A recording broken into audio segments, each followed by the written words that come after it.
Hello guys, എല്ലാവർക്കും ഇന്നത്തെ വീഡിയോയിലേക്ക് സ്വാഗതം. ഇന്ന് നമുക്ക് പഴം കൊണ്ടുള്ളൊരു പേരില്ലാത്തൊരു അപ്പത്തിൻ്റെ റെസിപ്പി കാണാം. ഇത് അമ്മയുടെ റെസിപ്പിയാണേ.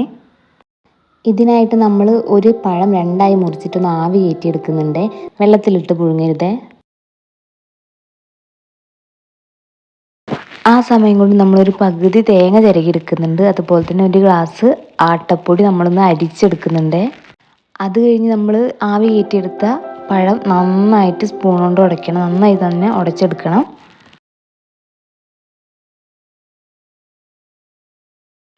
ശേഷം അതിലേക്ക് നമ്മൾ അരിച്ച് വെച്ചിട്ടുള്ള ആട്ടപ്പൊടി ഇട്ട് കൊടുക്കുക. അതിലേക്ക് നമ്മൾ ചിരക്കി വെച്ചിട്ടുള്ള തേങ്ങ ഇട്ട് കൊടുക്കണം. എന്നിട്ട് ആവശ്യത്തിന് ഉപ്പും ഒരു ചെറിയ ഏലക്കായും പിന്നെ ആവശ്യത്തിന് മധുരത്തിന് ശർക്കര പൊടിയും ചേർത്തിട്ട് നന്നായി തന്നെ മിക്സ് ചെയ്യണം. നന്നായി തന്നെ കുഴയ്ക്കണം. തീരെ വെള്ളം ഉപയോഗിക്കരുതേ.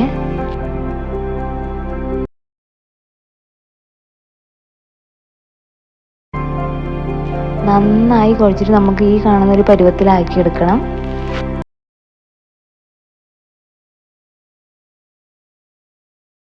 ശേഷം വാഴൻ്റെ ഇലയിൽ സ്പൂൺ വെച്ചിട്ട് ഇതുപോലെ നമ്മൾ ഷേപ്പാക്കി എടുക്കണം.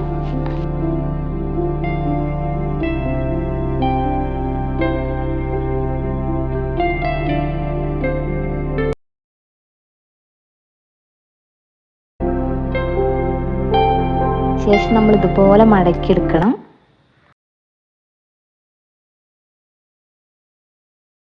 എന്നിട്ട് നമ്മൾ ആവി കയറ്റിയെടുത്ത അതേ പാത്രത്തിൽ തന്നെ ഈ മടക്കി വെച്ചതൊക്കെ നമ്മൾ നന്നായിട്ടൊന്ന് വീണ്ടും ആവി കയറ്റിയെടുക്കുക. നമ്മൾ അട പുഴുങ്ങണ പോലെ കയറ്റിയെടുക്കുക. ലാസ്റ്റ് നമുക്ക് ഇതുപോലെ കിട്ടും. സംഭവം നല്ല ടേസ്റ്റ് ഉണ്ടായിരുന്നേ. അപ്പോൾ എല്ലാവരും ഇത് വീട്ടിൽ ട്രൈ ചെയ്ത് നോക്കണം. ഇഷ്ടപ്പെട്ടാൽ ലൈക്ക് ചെയ്യാൻ മറക്കരുത്. താങ്ക്